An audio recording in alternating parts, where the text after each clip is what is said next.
laɲini ye min ye pour que an balimakɛw n'an balimamuso ye voilà ne b'a fɛ ka tasi bila fɔlɔ an ka partenaires ye minnu bɛna san o san u bɛna an sɛgɛrɛ an bɛ ni tagamaba in kɛ ɲɔgɔn fɛ o ye ASMAG ye o ye Solidaris ye o ye Challenger ye et puis les combattantes muso minnu b'a la ka cɛsirilen don kosɛbɛ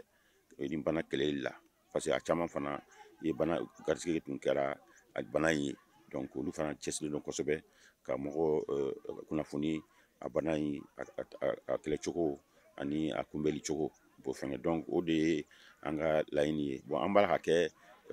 farikolo ɲɛnajɛ de la tagama donc an bɛ tagama o ye fɛnba ye mais an bɛ taama ni message an bɛ ci min b'a fɛ ka bila an b'a fɛ ka kunnafoni min di an b'a fɛ ka mɔgɔw ka dɔnniya ko nin bana in bana juguba de don et puis bana in a tɛ muso dɔrɔn minɛ a bɛ cɛ fana minɛ sinbon bɛ cɛ fana minɛ mais muso ta de ka ca kosɛbɛ donc bana in donnen don kosɛbɛ a bana jugu fana de don donc o de kama an bɛ mɔgɔ bɛɛ wele musow b'a la cɛw b'a la an bɛ tagama an tɛmɛ yɔrɔ yɔrɔ mɔgɔ b'a dɔn mun don bi ye octobre rose ye octobre rose o de ye taamasiyɛn min b'a jira ko an b'a la ka musow ka nin bana in ni cɛw ka nin bana in kunnafoni bana bɛ cogo min na a sɛgɛsɛgɛli bɛ kɛ cogo min na a furakɛli bɛ kɛ cogo min na an ye dɔgɔtɛriw wele u bɛ na olu fana b'u taa fɔ pour que vraiment nin bana bɛ se ka kɛlɛ cogo min na donc san o san an b'o kɛ n t'an sen fɔlɔ ye donc an n'an ka partenaires wa fana a bɛ fo kosɛbɛ o thème yɛrɛ bɛ yan o ye faso yɛrɛ ka kunnafoniba ye soba ye ani Sefla TV fana bɛ yan donc ani journalistes wɛrɛ kunnafoni dila mɔgɔw wɛrɛ fana minnu bɛ na fɛngɛ pour que a ka se ka caro a ka se ka gansi bɛɛ ka bɔ kalama bana ye min ye a bɛ kunbɛn cogo min na a bɛ furakɛ cogo min na donc pour que bɛɛ ka se ka dɔn bon an b'a la ka kɛ fana farikolo ɲɛnajɛ de kɔnɔ o yɛrɛ de y'a importance ye mɔgɔ bɛ se ka kɛnɛya sɔrɔ cogo min na mɔgɔ bɛ se ka kɛnɛya ka mɛn ni kɛnɛya ye ka siba sɔrɔ ni kɛnɛya ye ka si ɲuman sɔrɔ o ye ka farikolo ɲɔgɔn de o de ye sport ye farikolo ɲɛnajɛ de o ye donc an bɛ farikolo ɲɛnajɛ kɛ ka mɔgɔw kunnafoni nin bana in donc octobre ni kalo octobre san o san o de bɛ kɛ ka nin bana in ɲɛfɔ a bɛ kɛ cogo min na donc o ye o octobre rose de donc an b'o o hukumu de kɔnɔ kunnafoni bɛ se ka jɛrɛsɛ cogo min na a bɛ se ka bonya cogo min na faamuyaliba bɛ se ka sɔrɔ nin bana in ko in na cogo min na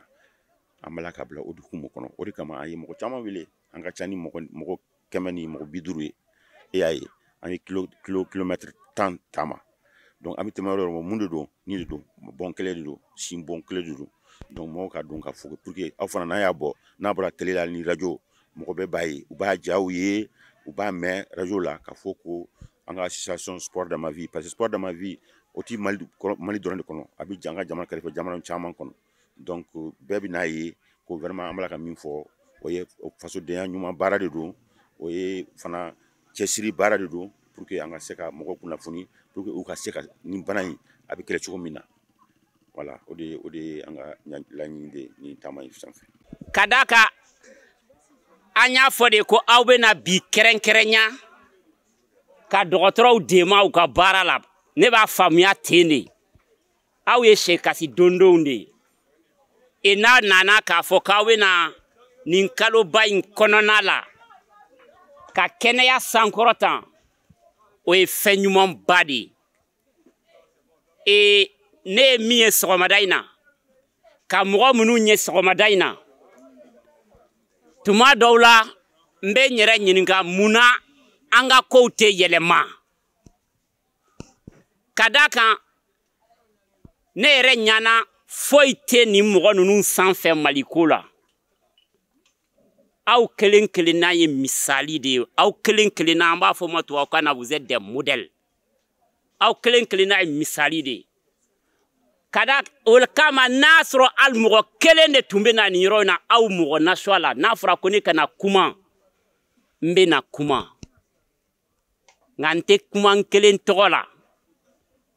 n bɛ kuma ni n baarakɛɲɔgɔnw bɛɛ tɔgɔ la ma tɔgɔma bɛ yan Dr Fatumata Sidibe an ba tɔgɔman don Nana bɛ yan nɔ Fatumata Bintu ninnu bɛɛ dɔgɔtɔrɔ ye u sen bɛ bɔnbana kɛlɛli la kɛrɛnkɛrɛnnenya sin ka bon aw kɛlen bɛ ka dɔrɔkiniw don aw kan na bi sɔgɔmada in na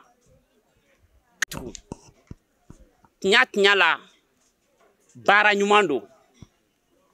hakilina jigina a ko lawulila singa bon yɛrɛ de kama an b'a fɔ ma cancer du col de l'utérus a caman bɛ cancer ko kuma mɛn an b'a fɔ a ma ko bon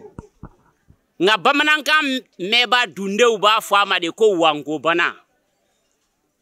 wango ye fɛn ɲɛnamani dɔ de ye a bɛ ji kɔnɔ ni k'i bɛ gɛrɛ a la a bɛ pan a bɛ taa yɔrɔ wɛrɛ ni k'i bɛ gɛrɛ a la a bɛ pan ka taa yɔrɔ wɛrɛ munna cancer bon a bɛ fɔ a ma ko wango bana ka d'a kan kurujugu dɔ de don n'a falenna i fari fan yɔrɔ min a b'i to yen a bɛ wuli ka taa a ka lasigiden bila i fari fan yɔrɔ wɛrɛ la kɛrɛnkɛrɛnnenya la ni y'an bɛ tɔgɔma kolo ni fasabu de b'an na singa bon ye kuru min ye ale de bɛ kolo ka t'i pɛnpɛ kolo la ka tɛmɛ kurujugu bɛɛ kan o ye singa bon de cancer du sein ale jigiya kama a fɔra ko nin kalo in ka kɛrɛnkɛrɛnnenya yalasa hadamadenw ka wuli ka mankan bɔ mɔgɔw k'a dɔn ko bonbana bɛ yen ka mankan bɔ ko an ka hinɛ ɲɔgɔn na mɛ an kana ɲɔgɔn kɛ hinɛtɔ mɔgɔ ye a kɔrɔ ka dun dɔɔni ka hinɛ mɔgɔ la k'a sɔrɔ i m'a kɛ hinɛtɔ mɔgɔ ye o kɔrɔ ye de i k'a dɛmɛ k'a bɔ bana kɔnɔ k'a segin kɛnɛya kɔnɔ o la n'a fɔra ko k'a kɛ tuma caman an b'a jate minɛ mɔgɔw bɛ boliboli kɛ ka taa sɛgɛsɛgɛliw kɛ an b'a fɔ o ma ko dépistage o caman bɛ kɛ mɔgɔw bɛ kunnafoni di o caman bɛ kɛ nka yɔrɔ dɔ bɛ yen an tɛ ka an banba o kan o ye mun ye nin don ni nin kalo nasuyaw kɛrɛnkɛrɛnneyala de k'a fɔ k'an ka kuma ɲɔgɔn fɛ ka hakiliw di ɲɔgɔn ma ka fanga di bana kɛlɛli ma a bɛɛ tɛ k'an ka taa fura san nin kɛnɛ nasuya bɛ sigi de k'a lajɛ an bɛ fɛɛrɛ kɛ cogo di furakɛlibaga ka caya kelen an bɛ fɛɛrɛ kɛ cogo di dɔgɔtɔrɔso ɲuman ka caya fila an bɛ fɛɛrɛ kɛ cogo di ɲɛɲinini minnu bɛ kɛ ka kɛ ka bana nagasi n'an b'a fɔ ko recherche o ka yiriwa an ka jamana kɔnɔ a don nasuya kɛra fana k'a fɔ k'an k'a lajɛ mɔgɔ minnu ni tɔɔrɔ ni gɛlɛya b'u kan bana in kisa la an k'a ta ka b'u kan nin yɔrɔ la a y'a faamuya ko bɛɛ jɔyɔrɔ b'a la n'a fɔra ko ka kɛnɛya sabati a b'a ɲɛna ka an dɔgɔtɔrɔw de ka baara dɔn an ka baara tɛ kɛnɛya sabatili ye an ka baara ye mɔgɔ min banana k'i furakɛ k'i bɔ bana la k'i segin kɛnɛya kɔnɔ nka kɛnɛya sabatili ye sigida den ka baara de aw kelen kelenna de ye kɛnɛya sabatibaga ye o tɛ anw ye jigo de don a bɛ fɔ i ye i k'a waleya don o don n'i y'a waleya i ka kɛnɛya bɛ sabati nin yɔrɔ nasuya la maa kelen kelen fɛn fɛn bɛ yan a bɛɛ bɛ se ka yɛlɛma don sigida kɔnɔna la yala aw b'a kalama ko Mali kɔnɔ n'i ye sigida dɔgɔtɔrɔso ta dɔgɔtɔrɔsow la fitinin n'an b'a fɔ a ma ko SESCOM o tɛ kɛnɛya minisiriso ta ye o ye aw sigida denw de ta ye aw de ka tɔn b'a mara aw de ka musaka bɛ k'a la ka baarakɛlaw sara yala aw b'a dɔn aw ka sigida dɔgɔtɔrɔso a wajibiyalen don k'a fɔ ko ka bonbana sɛgɛsɛgɛli kɛ don o don wa yala aw t'o dɔn dɛ n'aw bɔra yan bi k'o don aw hakili la k'aw bɛɛ ka kan ka to k'a jate minɛ mun ka kan ka kɛ an ka dɔgɔtɔrɔso kɔnɔ n'a tɛ kan ka kɛ aw bɛna yɛlɛmaba don an ka kow taabolo la n bɛna fɔ aw ye ko ni nin kalo jɔra an bɛ fanga di sin ka bon sɛgɛsɛgɛli n'o ye sin dɔbɔdɔbɔli ye ani wolonugu da bon sɛgɛsɛgɛli n'o ye wolonugu da n'an b'a fɔ cancer du col o sɛgɛsɛgɛli an b'a fɔ ko ka fanga d'u ma yala aw b'a dɔn k'aw ka sigida dɔgɔtɔrɔsonu u b'a fɔ ko tiɲɛ la ko o tɛ se ka kɛ ko ka da ka sɛgɛsɛgɛlilan to olu bolo wa sɛgɛsɛgɛlilan tɛ dɔwɛrɛ ye koyi ji nasɔnni 2 de b'an bolo an bɛ sɛgɛsɛgɛli kɛ n'a ye kelen tɔgɔ ko ligol litiri kelen ye 8,000 dɔrɔn de n'i ye 8,000 na san k'a d'u ma o CSCOM tɛ Bamako min b'a ban kalo 3 kɔnɔna la asidi litiri mana caya cogo cogo a tɛ tɛmɛ 10,000-12,000 kan n'i ye litiri kelen sa o CSCOM tɛ Bamako kɔnɔ min b'a ban kalo 6 kɔnɔ parce que a bɛ diluer ji de kɔnɔ k'a kɛ n'a ye yala aw b'a dɔn ko yala an ka se ka sɛgɛsɛgɛli kɛ ka an bɛ saragadeli de kɛ ko an bɛ taa partenaires de nɔ kan ko ligol tɛ yen nɔ a ye ligol di nin tɛ yen a ye nin kɛ tan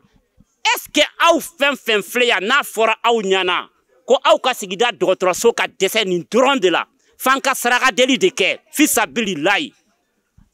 a cɛ ka ɲi yan yala est-ce que nin groupe in dɔrɔn na dɛsɛbagatɔ bɛ yan fo k'a fɔ ko an tɛ se k'o sɔrɔ an ka sigida dɔgɔtɔrɔsonin bɛɛ kɔnɔ wa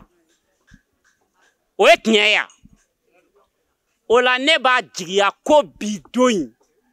a ye nafa sɔrɔ ni aw kelen kelen n'a y'a bila aw kunkolo la ko ne ye nin kuma min mɛn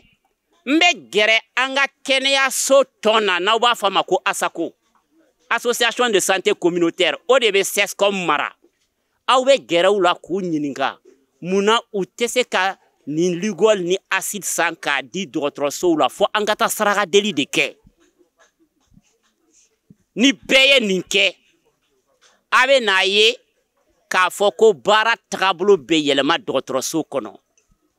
tuma dɔw la an bɛ saragadeli kɛ ko la k'a sɔrɔ an man kan ka saragadeli kɛ min na maloya ko don nin kɛnɛ nasuwa ye nin fɔyɔrɔ ye ka d'a kan ne b'a fɔ ko Mali de bi yan bɛɛ baliku bɛɛ hakili b'a bolo alhamdulilayi bɛɛ bɛ se ka fɛnnin dɔ kɛ ka yɛlɛma nati an ka jatemina yɛlɛma bɛ kɛ ten de nka n'an y'o fɔ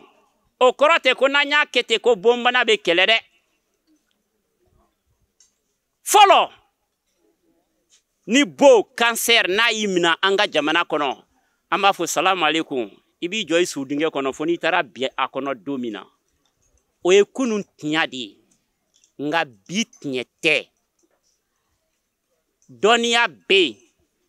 furaw cogoya dɔnnen don bon bɛ se k'i minɛ i bɛ kisi a ma munna nin kalo in na an bɛ to ka kuma wolonugu da bon n'an b'a fɔ cancer du col ani sin ka bon n'an b'a fɔ cancer du sein ka d'a kan n'i ye cɛw ni musow bɛɛ fara ɲɔgɔn kan bon bɛ se k'u fari fan bɛɛ minɛ k'a ta i kunkolo golo la ka taa bila i sen tafara la cancer bɛ se ka fan bɛɛ minɛ nka n'i ye cɛw ni musow ka bon bɛɛ fara ɲɔgɔn kan bon min bɛ na numéro 1 na Mali kɔnɔ o ye sin ta de cancer du sein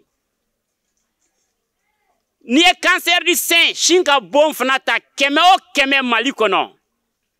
98 99 o bɛ muso de minɛ nka cancer du sein 1 walima 2 o bɛ cɛ de minɛ o la cɛw k'a bila u hakili la k'u yɛrɛ fana bɛ se ka garisɛgɛ la nka n'i y'a jateminɛ 100 o 100 98 ye mɔgɔ kelen ta ye jɔn ka bana don muso n'i ye bon fana bɛɛ ta k'u tugu ɲɔgɔn na arana ni sin ka bon bɔra galeya la jɔyɔrɔ filanan bɛ wolonugu da bon de bolo n'an b'a fɔ ko cancer du col de l'utérus wolonugu bɛ jɔn na muso o de b'a tɔ n'i ye kansɛriw yɛrɛ bon bɛɛ ta Mali kɔnɔ 100 o 100 60 ni dɔɔni o bɛ musolankaw la 30 ni dɔɔni o bɛ cɛlankaw la muso de dun y'an ka fɛn bɛɛ ye du jɔlan don baarakɛyɔrɔ yiriwalan don mara sabatilan don wa olu de b'a to an bɛ bugun ka d'a kan olu de bɛ den wolo an sigilen bɛ ka nin lajɛ fɛn fɔlɔ-fɔlɔ min ni bɛ n sinsin o kan o ye ne ka baara taabolo ye o ye jɔyɔrɔ filanan ta ye wolonugu da bon ale bɛ se ka kunbɛn bi kalan ni dɔnniya ani fɛɛrɛ minnu bɛ duna kɔnɔ olu ka caya kama a yirala k'a fɔ k'an bɛ se k'ale nagasi k'a bɛ a bɔ duna kɔnɔ a tɛna kɛ kunkoba ye o de kama duna tɔnba n'an b'a fɔ a ma ko organisation mondiale de la santé ale ko ko an bɛ se ka cancer du col éliminer ka bɔ duna kɔnɔ wa an b'o tile de kɔnɔ nka an ka jamana kɔnɔ an y'an ɲɔgɔnnaw dɛ an m'a damina dɛ nin bon in kunbɛ cogo fila fɔlɔ-fɔlɔ a ye taa wolonugu sɛgɛsɛgɛ muso o muso delila ka don cɛso la a ye sɛgɛsɛgɛli kɛ filanan o ye boloci ye a denmusoninw ka taa san 9 ka taa san 14 boloci ko kelen don Mali gouvernement ka se ye minnu ta denw ye san 10 ye olu ka bolocili bɛ kɛ falaki nka n'a se bɛ mɔgɔ o mɔgɔ ye bolocilan bɛ pharmacie la pikirinin kelen don 29,000 i b'a ti o kama n'a ye boloci ye a bɛ ka lagosi mɔgɔw fɛ a kana don a da fɛ gouvernement bɛ ka nin wariw de ɲɔgɔnna de fara ɲɔgɔn kan miliyari caman de don nka mɔgɔw b'a lagosi a bɛɛ bɛ se ka fɛn dɔ k'o la filanan min de ye sin ka bon ye k'a fɔ ko ɲɛbila b'ale la k'a furakɛ k'a kunbɛn o t'ale la ale yɛrɛ de bɛ ye cancer yɛrɛ de bɛ ye i la kɔl t'a la o tɛ dɛ ɲɛbila de bɛ ye a bɛ furakɛ nka sin t'a la cancer yɛrɛ de bɛ ye dépistage la nka munna a bɛ fɔ aw ka dépistage kɛ ale t'a ye k'a ye a dɔgɔmanima Mali la n'an ye mɔgɔw furakɛli damina cancer du sein na 100 o 100 presque 90 walima 99 walima 100 bɛ an b'u sinbara tigɛ ka b'u la de wajibi t'o ye dɛ u bɛ na wagati min na dɔgɔtɔrɔso la o de b'a wajibiya ko ka sin tigɛ n'o tɛ ni mɔgɔw nana joona kurunin yɔrɔnin dɔrɔn de bɛ bɔ a la ka gɛnɛgɛnɛ wagasi ka bɔ u kaman kɔrɔ Fatumata Sidibe bɛ pikiri ɲumanninw kira k'i kɔrɔsi i bɛ taa hôpital du Mali la arajo bɛ kɛ k'a tɔ jeni i kɛnɛyara u caman bɛ Mali kɔnɔ minnu kɛnɛyara nka an tɛ se ka na nin kɛnɛ ninnu kan k'a sɔrɔ an ma gɛlɛya f'aw ɲɛna gɛlɛya bɛ furakɛli la an ye arajo ka furakɛli kuma f'aw ɲɛna sisan arajo min bɛ bon jeni ka bɔ mɔgɔ la yala aw bɛ arajo dɔn a bɛ photo de ta ka bana yira docteur la an kan tɛ n'o arajo in ma arajo thérapie bɛ yen a bɛ bana jeni ka bɔ i kɔnɔ k'a sɔrɔ a ma wo bɔ i la ale kurunin kelen de bɛ Mali kɔnɔ kurunin kelen sariya yɛrɛ la jamana o jamana n'i ye mɔgɔ 1,000,000 compter i ka kan ka arajo in ɲɔgɔn so kelen jɔ u tɔgɔ la an ye 24 23 de ye sisan a ɲɔgɔn 24 de kan ka sɔrɔ an bolo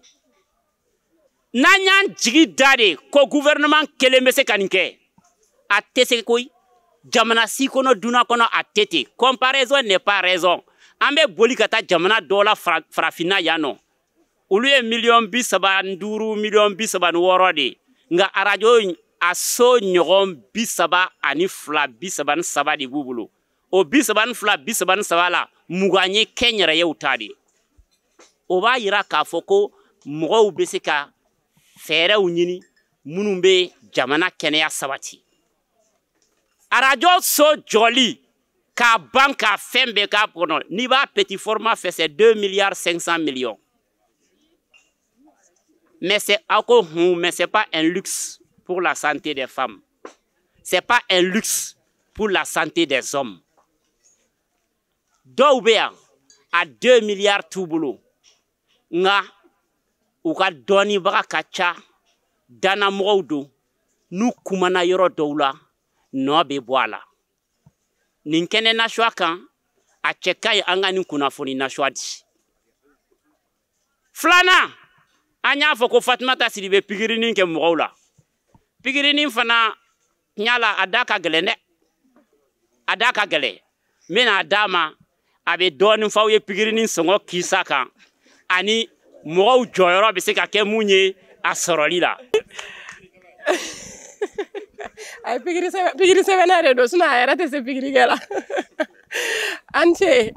ok professeur da donna kuma caman na an b'a dɔn bɛɛ preselen don ka taga so an tɛna janya bilen nɔ donc a bɛ ka pikiri min fɔ o ye principalement cancer fura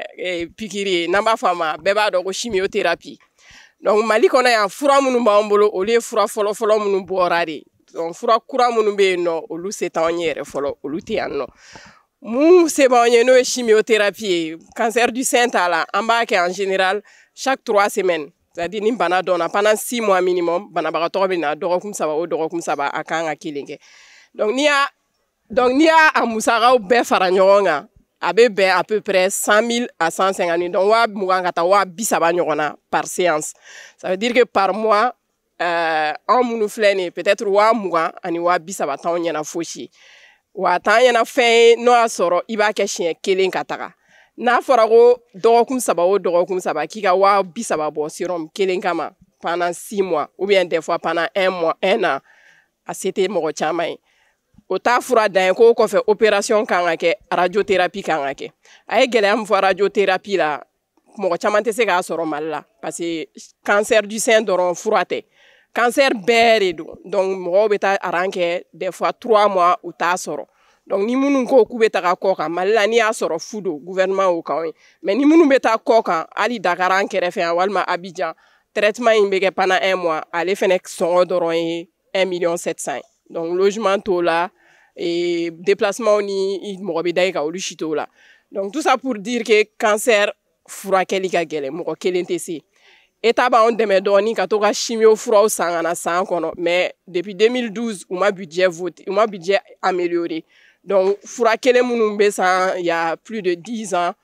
banabagatɔ hakɛya min ye o kelen de bɛ ka san ka na d'anw ma alors que banabagatɔw cayara donc ce qui fait que au bout de 3 mois sur l'année i b'a sɔrɔ fura banna donc banabagatɔw kan ka sa u yɛrɛ ye a tɛ an m'o la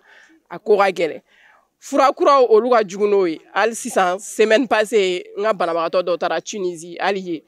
anw bɛ fɛ k'a k'a la yan ne y'a fɔ a da ka gɛlɛn a taara Tunisie fana olu y'a fɔ a ye ma ko a se t'a ye o fura ninnu olu kɔni u effet ka dɔgɔ u bɛ bana furakɛ ka ban pewu a bɛ f'u ma ko immunothérapie olu de ye fura kuraw ye séance kelen 5 millions pendant 1 an séance kelen 5 millions n'a dɔgɔ à 18 1 an parce que chaque 3 semaines de donc à 18 bɛ bɛn à 1 année bɛ bɛn 18 injections de ma cancer du sein na donc 5 millions fois 18 ah n'i bɛ immunothérapie kɔni kɛ i bɛ 5 millions fois 18 ɲɔgɔn na kɛ o y'a dɔgɔyalen donc pour dire que ni bana in ɲuman a kana i minɛ walima n'a b'i minɛ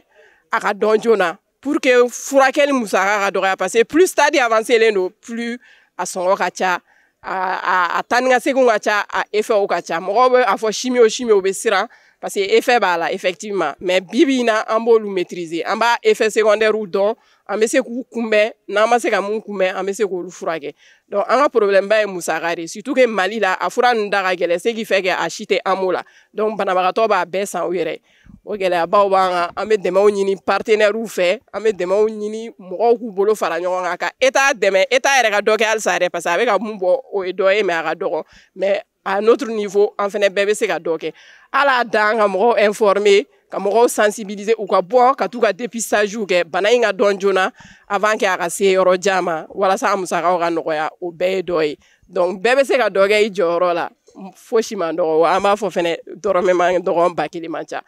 bɛɛ ka dɔrɔmɛ caman faralen ɲɔgɔn kan o bɛ ba caman bɔ donc je vous remercie. na a ka bana caya cogo la mais an ka jamanaw kɔnɔ i tɛ se k'o sɔrɔ yɔrɔ bɛɛ o kama jigo ɲumanya dɔ ye ka to ka sin kɔlɔsi sin kɔlɔsili bɛ kɛ cogo di aw b'a fɔ autopalpation an b'a fɔ auto examen de kalo kalo n'i ka muso ka koli banna tile 2 3 koli mana ban a bɛ n'i jɔ a ka so kɔnɔ a bɛ da tugu a yɛrɛ da la ka d'a ka denmisɛnninw bɛ se ka don tuma bɛɛ i bɛ doroki bɛɛ bɔ i b'i yɛrɛ lajɛ dungari la i bɛ siw lajɛ yala u bonya falenna wa yala kuru falenna yɔrɔ dɔ la wa wala dɔw golo bilenyara wa wala a birintila i n'a fɔ duguminɛ siman mana mɔgɔ kin wa walima a si nunkun donbɔlen don si nunkun seginna ka don a kɔnɔ n'i ye nin fɛn nasuwa o nasuwa ye a ma fɔ k'i k'a fɔ kansɛri b'i la dɛ o kɔrɔ ko nɔrɔmali tɛ wuli ka taa dɔgɔtɔrɔso la n'i tilala lajɛli la i bɛ sin dɔbɔ sin dɔbɔli fana i b'i jɔ de n'i bɛ na nin dumunibolo sin lajɛ sisan i bɛ dumunibolo ta k'a da i kun na tan n'i y'a da i kun na numan bolo o bɛ sin dɔbɔli ye de k'a digi dɔɔni k'a lajɛ n'i bɛ kuru y'a la a kan ka kɛ ka sin fan bɛɛ de kɛ kelen fila a bɛ digi la dɔɔni ka d'a kan i kan ka sin dɛrɛ barasakolo de kan pour kuru kana tɛnɛnkɛtɛ i bolo kɔrɔ i kana tɛmɛ la i m'a ye i b'a fan bɛɛ lajɛ i kana tɛmɛ yɔrɔ la n'i tilala i bɛ sin nungunin bisi i n'a fɔ n'i bɛ fɛ nɔnɔ ka don den da kɔnɔ i b'a bisi cogo min i b'a bisi ni joli bɔra walima nɛn bɔra o man ɲi taa dɔgɔtɔrɔso la n'i ye kuru ye i sin na o man ɲi taa dɔgɔtɔrɔso la n ko a man ɲi n m'a fɔ ko bon don n m'a fɔ ko kansɛri don n ko taa dɔgɔtɔrɔso la ka d'a kan caman bɛ yen n'an ye fɛn kelennin fɔ n'u y'a ye dɔrɔn so u bɛ pan ka wuli ka jɔ ne ta tiɲɛna sisan kɔni bon bɛ ne la an m'a fɔ dɛ an ko n'i ye defoni min ye i bɛ taa dɔgɔtɔrɔso la dɔgɔtɔrɔ de b'a fɛsɛfɛsɛ jiko ɲumanya dɔw bɛ yen tiɲɛ don olu bɛ sin ka bon nagasi dɔɔni o ye mun ye muso o muso n'i ye sin di i den ma san 2 kɔnɔ a ka ɲi k'a ta a wolodon fo ka taa se kalo 6 ma den mago tɛ ji la a mago tɛ fɛn foyi la a bɛ se ka balo ni ba sin di nɔnɔ dɔrɔn ye dɔgɔtɔrɔya taabolo la an y'o de fɔ n'o banna i mana jasi cogo cogo i ka sin d'a ma fo a ka kalo 18 sɔrɔ muso minnu b'a kɛ ten olu garisigɛ ka dɔgɔ sin ka bon sɔrɔli la ka tɛmɛ muso minnu t'a kɛ ten kelen fila an ye fɛn min kɛ sɔgɔmada in na farikolo ɲɛnajɛ ka wɔsi nin bɛ banajugu caman de nagasi ka bɔ hadamaden na a b'i kisi kojuman fɔlɔfɔlɔ a b'i kisi sukarodunbanaw ma n'an b'a fɔ ko jabɛti filanan a b'i kisi jolicaya bana caman ma n'an b'a fɔ ko tension sabanan a yiralen do bi k'a fɔ n'i bɛ farikolo ɲɛnajɛ kɛ i garisigɛ ka dɔgɔn bonbana la i n'a fɔ sin ka bon ka tɛmɛ muso min walima cɛ min n'ale tɛ farikolo ɲɛnajɛ kɛ dunatɔnba n'an b'a fɔ OMS a ka taabolo la aw bɛna ye don dɔ bɛ na octobre rose bɛ yɛlɛma ka bɔ sin dɔrɔn ta la an bɛna sɔrɔ kansɛri caman bɛ don a kɔnɔ tension bɛ don a kɔnɔ jabɛti bɛ don a kɔnɔ ka d'a kan n'i y'u kelen kelenna sarada tagalen a tɛ ɲa ten u b'a fɛ an ka bɛɛ fara ɲɔgɔn kan sensibilisation na o kumaw de bɛ sen na bi tile in na an bɛ yɔrɔ min o de la an ye min kɛ bi waleya ɲuman don an bɛ foli lase a labɛnbagaw ma dan tɛ foli min na a bɛ komi aw bɛ ka kɛnɛya sankɔrɔta jamana kɔnɔ a bɛ komi kɛnɛya taabolo la aw bɛ ka jigiw ɲumanya sankɔrɔta o la n y'a fɔ président Gambi ye n ko a kana dan cogo dɔrɔn ma a ye fɛɛrɛ kɛ aw k'a lajɛ tɔgɔma groupe tɔ minnu bɛ yen ka d'a kan n'aw caman farala ɲɔgɔn kan jamaba mana kɛ yɔrɔ o yɔrɔ mɔgɔw bɛ ɲininkali kɛ ni jama nana mun ko de la n'o kunko fɔr'u ɲɛna u b'a fɔ i bɛ taa sɔrɔ pour nin bɛɛ ka bɔ ko kelen kama o ye kunko dɔ de ye o la a bɛ hadamaden dɔw taabolo yɛlɛma